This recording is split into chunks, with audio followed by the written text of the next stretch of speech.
That's right. It's time for the Disc Golf Show and me to hit my microphone with the bill of my hat like I'm going to do a billion times because I still haven't gotten used to it. Today is a special day because it's New Year's Eve. It is December 31st. It's going to be a new year tomorrow. My name is Justin. With me today is this guy, Nick, wherever he's Nick, at. That's me. That's right. That's Nick. It is you. You are absolutely 100% correct. This is episode number 27, all episode long. And another thing that's going to be all episode long is the partial sponsorship by Final Nine Sports with their two locations, one in Orangeville, one in Rockland. Support local. That's the message. And if we don't, Nick will drive to your house and have a conversation with you about how you should support local. He's going to be busy. I'm going to be very He's busy. going to be real busy. Yeah. Remember that. He made this promise on this show. He's going to do it all year long. No. What are we talking about today, Nick? First things first, big shout out to the Disc Golf Network because we reached out to them Very big. for our SkipAce League, which we should be starting up again this year when the season starts. But big shout out to them. They are donating the subscription that was won by the one and only Ken. So I just wanted to definitely shout out to them for supplying that and sponsoring our SkipAce League. And hopefully, I'm going to continue to discuss with them the possibility of maybe moving forward with that. That would be awesome to have them That would be support the that would league. be super cool. Yeah, what would be really cool, too, is because originally we reached out because we were going to try to purchase a gift subscription for the winner, but there's currently no way that we could figure out how to do that because I just don't think they have that set up at the moment. Yeah. But that'd be a really cool feature. I mean, think about it. You know, it's coming the end of the year. People want to buy gifts for people. That'd be a really cool gift to buy someone. I so think being able occasion. to... Yeah, really for anything. It could be a birthday, anniversary, whatever, but having the ability to do gift subscriptions would be cool. However, we are not saying, don't read too far into this, you can sponsor the winner every year. We're fine with that. Definitely, yeah. We're fine with that, and I'm sure the winner will be fine with that, too. You know what I mean? For sure. This is going to be a pretty quick episode here. You know, it's the end of the year. Everything dies down. We're really waiting until tomorrow. Really? For a lot of announcements and everything. Of changes and news before the season actually starts. But there's a couple things that came up over the past couple weeks. So one of them is chess.com Open has changed its name. The sponsorship has changed. And that is Supreme Flight. So now, and at Discraft as well, but it's going to be called the Discraft Supreme Flight Open. If you haven't heard of Supreme Flight, it was a brand started back several years ago by Paul Macbeth, and now Dylan Cease and Paul Macbeth are bringing that brand back. So again, chess.com, no longer a thing. The event's a thing, the name's not. So look to this next season. It's going to be called the Discraft Supreme Flight Open. And then we have a couple interesting things that have, I mean, some interesting, some not so interesting. The least interesting is really the fact that Barela signed a 3-year extension with Discraft. That's kind what are you trying to say? Yeah. Kind of expected. I mean, you know, he did really, really well this last year. He started off extremely strong. He didn't finish as strong as everybody probably expected, but he was still up there in the leaderboards throughout the year.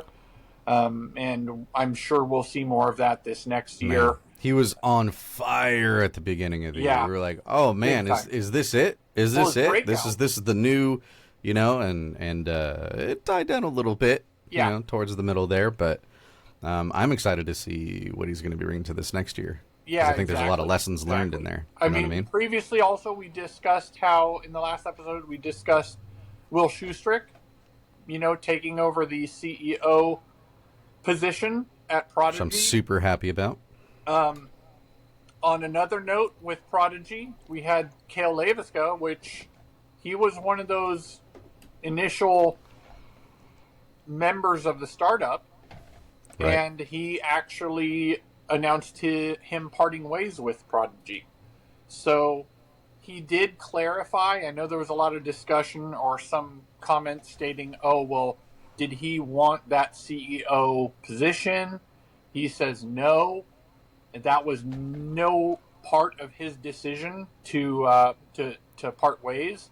But he has a lot going on outside of Prodigy alone. He has, the course that he's designing, or courses that he's designing, and he just has changed his direction of what he's concentrating on moving into 2025. So all I think we're going to see quite a bit of that going into 2025, is refocusing and kind of reshifting priorities and things that players are doing, and obviously a lot of sponsorships, because that's been the topic across every person that pays attention's mind, especially all the disc golf channels, right? Oh yeah. That's the conversation, that's the topic. So is movement. And the other thing too is a lot of the big conversation right now is what's the touring scene going to look like going into 2025 with the kind of a plateau. I don't want to say dip, but more of a plateau for the growth because of, the big boom from COVID. Right. It's kind of hit that spot where we're wondering, everybody's kind of going to be wondering what's the next thing that's going to actually get that, that's going to propel disc golf again up in a major way. Right now, it's kind of plateauing, and you have these manufacturers. The manufacturers are really like figuring out where they are going to be putting their money. Yeah, I think I see what you're saying. You know what I mean? I think I see what you're saying. Yeah. Is we need another pandemic? That's what you're saying. I get it. I'm on board. For the good of disc golf. For the good. That's of what disc we'll golf. call it. For the good of disc golf. COVID 2025. Yeah. For the good of disc golf. Just that's the tagline. Yeah. Well, talking about like athletes that have, again, there are several that have already discussed taking a step back. Kiefer's husband, wife, they've said that they're going to take a step back for 2025. You know the name Chandler Fry. He said he's concentrating on trying to have more of a normal life. He's from where? Good old Washington State, where I'm from. See? Olympia, actually, the capital. Okay, so he's saying that he wants to have more of a normal schedule and rhythm, and kind of not have to be so moving constantly in 2025. He wants kind of a steady feel for the year. Makes sense. He'll still be involved in disc golf. Yeah. It's interesting. He's gone from Discraft to what was the new one that he went to this year? Oh, was he with? I don't know if he renewed. It was Infinite, or was he with TSA? Thought Space Athletics. Thought Space Athletics. Yeah, that's right. Because Eric was with them, and they're good friends. And ultimately, when I didn't hear if they renewed or not. I mean, he's probably waiting until the beginning of the year, anyways. But who's that? Chandler Fry. I wonder if he's renewing or not. Well, I don't know if he's going to be doing renewing with a sponsor with that. I'm thinking he's going to be more involved in the back scene of disc golf. I think he's going to. I think you know what I think he should do. I think he should start a podcast. Oh, he could. Yeah. I think he should. You know what he could do? He could just come join our team. He could definitely do that, and I will reach out. Reach out. But yeah, he's very positive. I mean, think about it, Chandler. Yes. Think about it. We could talk about SeaTac Airport, all of the different things in Washington State. I mean, it'll be dynamic, compelling, and people from Washington are going to love it. Everybody else, they can email Nick. Okay? All right. If they don't, if they don't like it, Washington just State. email that guy. Yeah. But yeah, so there's a lot of people that are definitely, there's going to be a large adjustment as to, one, how many tour players will be able to commit to the road and make it because we're seeing a little bit of a pullback on the manufacturer side of sponsors, player sponsors. So, question is, do you think that the large sponsored players will... Do you think it would be in the interest of the manufacturer to drop that amount that they pay for larger players, big name players, so that way they can spread it out and continue to sponsor more players at a lower amount? Or do you think it will move towards, you know what, we're dialing in on these bigger names and they're going to be the face of our brand, and for the smaller, lower players, this year is probably just not going to be your year? I mean, honestly, business-wise, it's an interesting question, right? Biggest bang for the buck would obviously be with your, these players are going to be doing well, right? Your bigger players. And that's the one that you're probably catering to for the most part anyways. Let's be honest, right? Because that's bringing you in the most return on your investment. But there's always that play that you make where you're trying to find that diamond in the rough. You're trying to find that next new big. That person's going to have the big year, right? And bring them into the spotlight and therefore bring you more of a return. So there's always a little bit of that too. There's that speculative part of that management of that aspect of the business for sponsoring. But I think honestly, and I think we're seeing more of a shift, maybe it's a telltale sign, maybe not, I don't know, maybe I'm just reading into it too much because we just look at this all the time, but I'm thinking there is more of a shift to focusing more on the big spotlight players versus the up and coming, if you will, right? And not as much of that speculative nature and willingness to sponsor the lower down players. I think that's what we're seeing, but I could be wrong. We'll see. And maybe this year and maybe into next year, we'll see, right? That may become more definitive as kind of time goes on, but I think we're seeing that shift. Could be wrong, though. Yeah. But I think that's what we're seeing. Yeah. It makes sense. It makes sense business-wise. Think about it. Yeah. Right? It Because we're coming does. off of that, like we were saying earlier, off of that rise in kind of viewership and interest and people watching and engaging in disc golf stuff and therefore going out and making those purchases and playing, right? So I think maybe it's a result of that. We're kind of trickling off that high rise and coming to that stagnant point, and then you're seeing kind of the business react to that. Yeah. Yeah. I mean, it makes sense, but we'll see, I guess. We'll see. Yeah. I could definitely see it. It's going to take a downswing either way, overall. Yeah. Just that, because that's how it's trending. But well, that's the nature of everything, too. There are ups and downs to everything. So it doesn't Absolutely. matter, like, how, as long as the overall curve is up. You know what I mean? Right.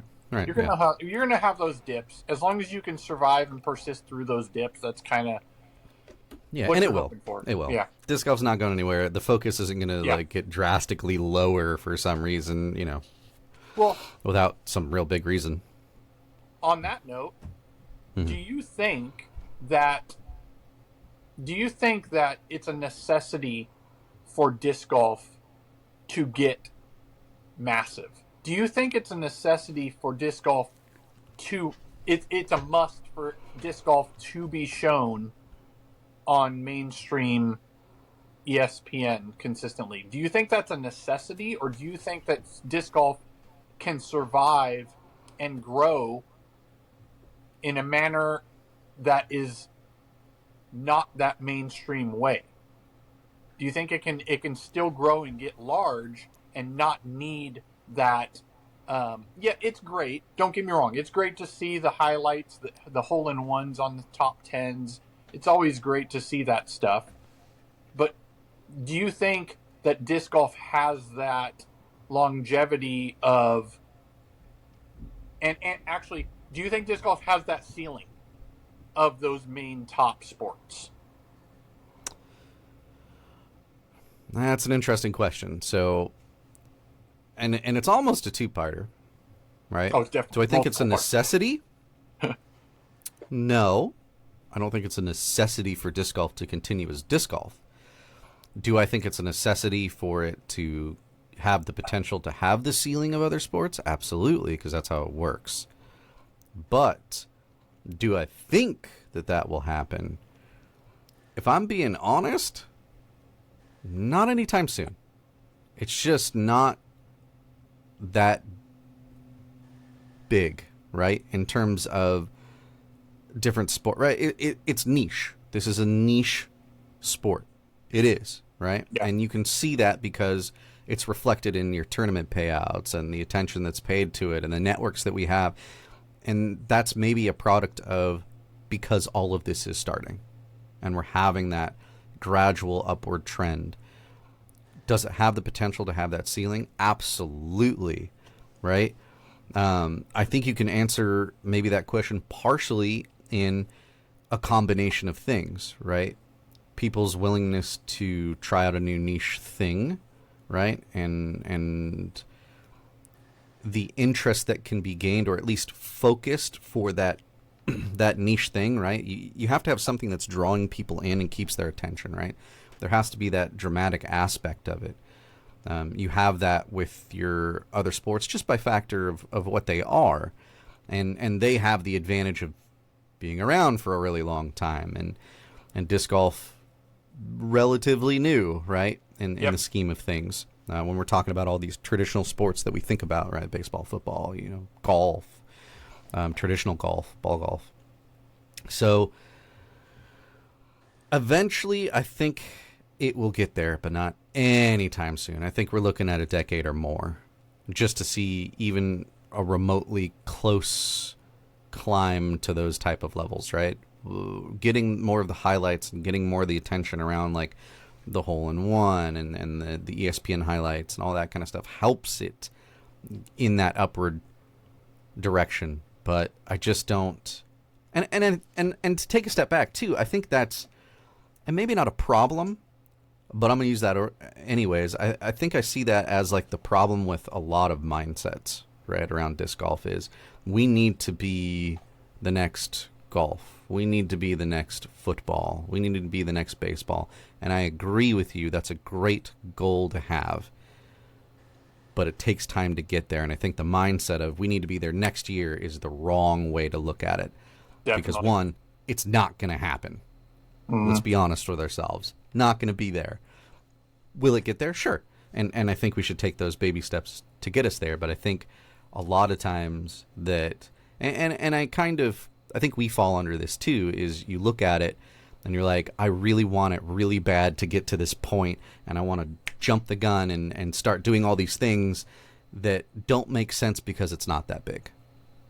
Right? So, I don't know. At the same time, it's one of those mixed bags, man. Like, it can get there to answer your question. I think it's going to take a long time to answer your question, but I think the wrong mindset to have is it's going to be there tomorrow. It's not. Okay? And I don't know. I guess it's because you get excited about something, you like it, and you want it to grow, and there's that. That's good. That's the passion behind it, and you want to see it grow, and that's awesome. But I think sometimes a lot of decisions are made, and I'm talking about companies here, and I'm trying not to name names if you can see what I'm talking around. But I think decisions are made sometimes that actually make it take a step back, because the quality that is produced from the outcome of that mindset of it will be there tomorrow is not as good as it could be if just baby steps were taken to get there. Yeah. That makes sense? Yeah. I hope that makes sense. I'm trying to abstractly talk about things, but yeah. But I think you touching on the fact that people, I think in this case, patience is a virtue. I think that's massively right. Important, because like you said, expecting it to be there quickly is the wrong mindset to have, like you said. Right. I think there has to disc golf has to show not only consistent growth, but massive interest from the public for those larger businesses. Yes, we've had businesses like Ford involved in the European Open. We've had Barbasol sponsor the tour. We've had LL Bean sponsor the tour events and stuff like that. Those are all great, but those like lower large companies Ford that's a different note, right? And that's also a major European Open event. And over in Europe, it feels like, and I don't necessarily know if I hate to say this, but kind of. The European disc golf and how it's managed, that's where things need to be. The events, the players say that. The players say when they go over there, it's a different feel. You feel like a professional athlete. You're treated like a professional athlete. You're not treated as an amazing disc. How can I put this? In the U.S., you're respected by disc golfers, right? When you're a great disc golfer. I feel like over there, you're respected as a great athlete. And there's a big difference in how you're viewed. Over there, what's that? Do you think that's promotional and setup of the event, or do you think that's cultural? I think it's cultural. How do you change that? That's the tough thing. I don't think that's as easy. Disc golf, or honestly, even achievable. Well, I think here it is. I think what it comes down to, I think, is that disc golf over there.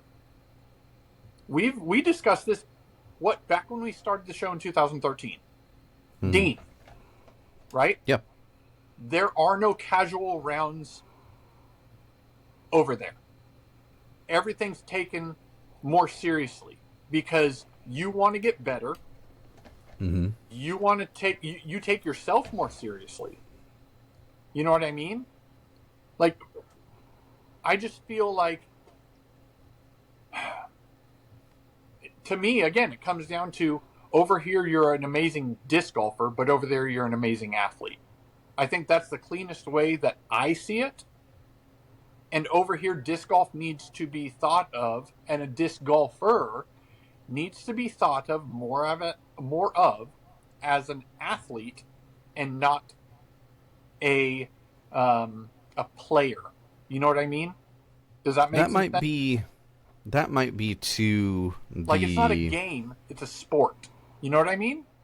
Right. And I think that's kind of inherent almost, and maybe almost like a bleed over effect from traditional ball golf, right? Because if you think about and I don't know if it's as much today, but a little bit, like the stereotypical golf athlete, and I'm putting air quotes around that, right? Why? Because you've had like the ball golf athlete that doesn't have the physique of a football player or a basketball player or a baseball player. Yeah. They look like an older, retired, loves cheeseburgers, living life hard. You know, exactly. You know, drinking the tea and lemonade mix. You know what I mean? Spiked. And maybe there's a little bit of a bleed over from that, and you hear golf, right?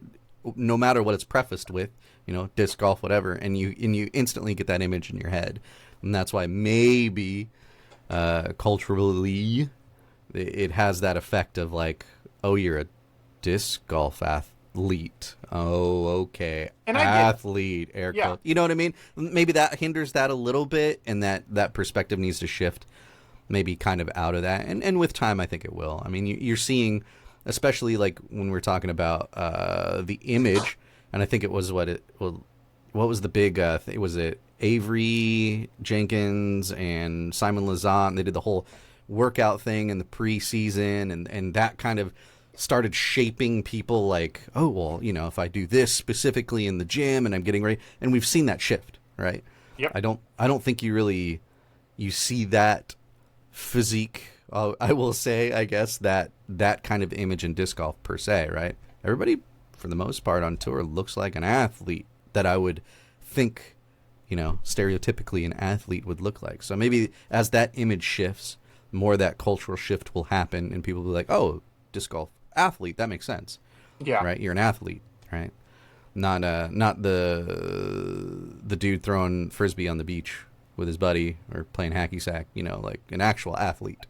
Yeah, I Right? think And that I think it's just image shift, I think the off-season rebranding. training needs to become more of a major aspect Yeah, outside of tour, where maybe that gets you're highlighted more. well, and in this aspect, you're putting that weight on the player. They need to see this as, you know what? One, it's your career. Yeah. When you're a professional disc golfer and you're have a manufacturer sponsor and you're making money and that's your career. However, now I don't want to say unstable, but unorthodox that may be. Sure. You need to take it more seriously. You need to, again, for me, it's always those every little aspect that can make you better than the other competitor.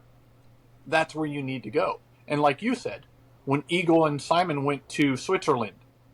Oh, was it Eagle? Yeah, it was Eagle, but Avery, I'm sure, was involved in some patch. He's involved in everything. Right. But when they went there, they were the first 2 winners on tour. So it's not a fluke. You know what I mean? Gannon is like, he's a string bean. You know what I mean? Yeah. Yeah. But I feel like we're starting to see more of the ideal structure, body type of that top level, because AB is a really tall guy. But he's more stocky than Burr, right? Burr's going back to Burr over the off season. He was going to the gym, so he's trying to build his strength and probably his elasticity and his endurance or whatever. All that stuff comes into play, not only for you as a player, but for the legitimacy of the sport. And again, absolutely, sport, not game. To make disc golf respected and looked at as more of a athletic endeavor, it needs to look that way through the players and through how the events are held, how they're managed, how the tour and is managed, it all comes down to being able to look at that as your career. You have to be making enough to sustain yourself through that career, right? And that needs to trickle down to not just the top 10, 20 pros. That needs to go down further. So the money overall needs to kind of go up to be able to sustain that. The sport needs to grow to be able to sustain that. You know what I mean? So it's like, we'll get there. It kind of goes back to our earlier conversation. Baby steps, we'll get there. Yeah. But these are definitely things that need to happen, right? Yeah. Oh yeah. So yeah. There's a lot of moving parts. Absolutely. In growing something as big of a sport, so as it should be. You can't force it. Like you said, you can't force it. No, you can't. You got to be patient with it. Yeah, I did, before we move on, you can always unclick, right? But go ahead and click that subscribe button. We're crawling. We're almost there, guys. We're almost there. We want to be able to, again, like, this is our goal, right? 1,500 subscribers. Once we hit there, we can probably start doing consistent giveaways at that point, but we want to at least hit that spot. And we're like, 30 away? Something like that? Something like that, yeah. Close, guys. So if you can do us a favor, just click that subscribe. Right. I did want to shout out to a company that sent us some product. I'll be putting a video out on that soon. But there is a new, and I like seeing this because there's very few quality, I would say, apparel companies. There are people who do apparel, right? And those are all great. They've sent us product over the years, and they're all great. But when you actually commit to creating an apparel company, there aren't a ton of them out there right now. But there is a new one coming out. Its launch date is January 1st, so tomorrow. The name is Flightgeist, so Flightgeist. It's going to be, they're going all in, and they're focusing. It's not going to be the only thing they do. So that you're going to be able to get adult products, clothing, but they are focusing on the youth portion of disc golf because that's where you grow, right? You get the younger kids into the sport to grow. if you don't like anything on the day of launch, they did state that they're going to be issuing new designs every single month. Another thing that they did want notated was if you're looking at running any youth event, definitely reach out to them, contact them through either Facebook or Instagram. And if you go there, both of those are at Flightgeist DGC. So if you're looking at wanting to get some apparel for your youth event, go check out Flightgeist. Really, really nice guy. Yeah, I mean, there's not a ton. Again, like we said, it's the end of the year. We're kind of waiting until tomorrow, right? Before we start seeing those big moves or updated or news-worthy topics. But yeah, right. It's I think been too. Into this next new year, we're gonna be trying some new things on the Disc Golf Show. So you'll be seeing some stuff that we've had in the works, kind of in the background. Maybe some of those things coming to fruition, and maybe pulling some stuff back that we used to do way back when on the earlier days of the Disc Golf Show. So stay tuned. If you're curious, go back and watch those earlier episodes, and maybe you can guess what we're going to do. They're rough. A lot of them are very rough. I will warn you. I went back through it. I was watching a couple like, oh, we got better. Oh yeah, we got better. Yeah. I mean, you gotta see where you start sometimes. Exactly. But new stuff to come. So pay attention. We'll be obviously making announcements to different things, and maybe getting more of your involvement on the show. So we'll see. Stay tuned. There's a lot to come. Anything else you want to bring up, Nick, before we wrap it up? I don't want to cut you off. Just shout out to all our supporters, everybody who watches. Absolutely. We appreciate it. This was another kind of starting over for us. Yep. And seeing it was a how good this return goes. first year. Yeah, I think jumping back every other week was solid. We were able to manage that, and I think we did a good job. Yeah, not too bad in terms of consistency for this year. Yes. So that was one of our major goals: is get back into the swing, be consistent, and I think we did pretty much that. I don't know if we really missed one. I know we recorded ahead for a couple, but I don't think we missed one this year. Did we? One or two that maybe got out later than Monday or Tuesday or whatever we were starting. Some of those were technical issues, and as you've seen throughout the year, we've changed kind of the format. And, kind of back to that conversation about getting a little bit too big for what you are. We started the whole 3-camera thing, and I was doing all this editing, and we realized that doesn't really bring much to you, the viewer. What do you get out of that, right? What more does that bring you? Us talking in this format versus 3 cameras and switching and doing all this fancy stuff, not much, right? It doesn't really change much of it. However, if you like that, let us know, and we'll see about, changing up how we do things. But I think this is kind of the format that we're going to use kind of going into the future. And bringing in, guests and things like that is made a lot easier kind of through utilizing what we have at our fingertips technology-wise. So definitely. I don't know. Yeah, this year in review, I guess, at the end of the year, more things to come. I think we're going to stick with this format, at least for the foreseeable future. And then adding in maybe just new ways to do things, I guess. And we'll see as those trickle in. I'm excited about the show for the next year, and I think it's going to be... There's things that we tried this year, too, that I think didn't pan out as well as we thought. Yeah. And some things that all of a sudden... we just didn't have time for, which was interesting. The series about me getting better is probably never going to happen. It's just I don't have time to shoot that whole series. Maybe one day it'll come back. Never know. But I'm not getting younger. We'll put it that way. So I think. I do have one thing. I think there's that. Before we bounce. The course is almost there, guys. Oh. The new course in our area, if you come to Northern California, should be happening soon. Official Should date? be happening beginning of 2025. Official date? No official date, no dedicated date yet. Come on. But Come here's on. the thing: when Give him it a does date. Give him a happen, I will deadline, make a Nick. post. I will make a post and let everybody who I have contact with that you can come on this date to show support for the new course.